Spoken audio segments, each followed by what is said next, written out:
Salamатсыздарбы? Мен Кадамжай Семетей лицейинин директору Мехмет Кара. Биз бүгүн бул жерде жакшынакай бир иш-чара уюштуруп атабыз. Ярмарка марафон деген Кадамжай район боюнча жетим балдарга жардым болсун деп үйдө жасалган шириндиктерди буяка алып койдук. Ошол иш-чараны биз ата-энелерди атайын чакырдык. Ата-энелер бу жерде келип, элдер келип буяктан ошол шириндиктерден жеп, жөн эле шириндик эмес, бул топтогон акчаны биз сатып алып, акчаны ошо жетим балдарга жардым катары буюрса беребиз. Андан тышкары көргөзмөлөр дагы болуп атат азыр ичинде. Буюрса бул балдарды биз ар дайым колдошубуз керек деп, бизде колдон келгенче жардым көрсөтөлү деп максатыбыз ошо болчу. Рахмат баарыңыздарга. Bunu bizim үйден эжеке аялlarımız ошо 33 bala үйү жок. Анан общий караганда инилери, акелери менен бир 90га жакын атасы жок балдарга шу ярмарканы уюштурдук. Буюрса ошо түшкөн акчаны дагы топтоп майындын 15-леринге чейин топтойбуз. Ичинде дагы сандыкча бар. Ата-энелер, келген коноктор, анан мугалимдер, окуучулар ошо акчасын жардымын кошот.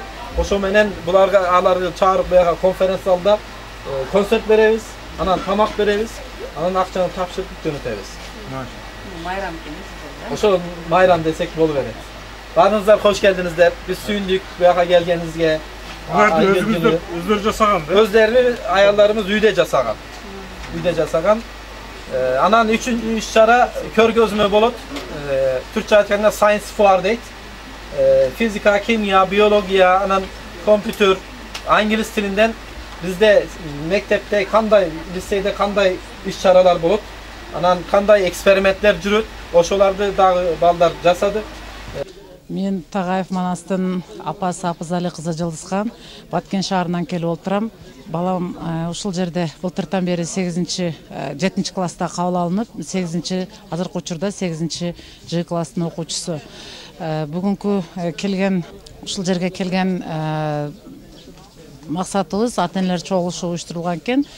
Ошол менен катар бул жерде ярмарка уюштурулуп атат экен. Ярмарканын максаты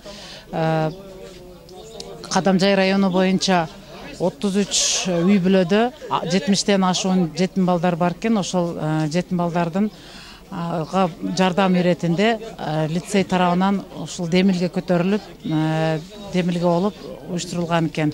Биз ушул ата-энелер ушуну сүйүнүч менен, ушуну ыраазычылык менен кабыл алып, ушул нерсени колдоп, кубаттап, албетте ушул ярмаркага ортоктош болуп, ярмарканын күбөсү болуп жатабыз.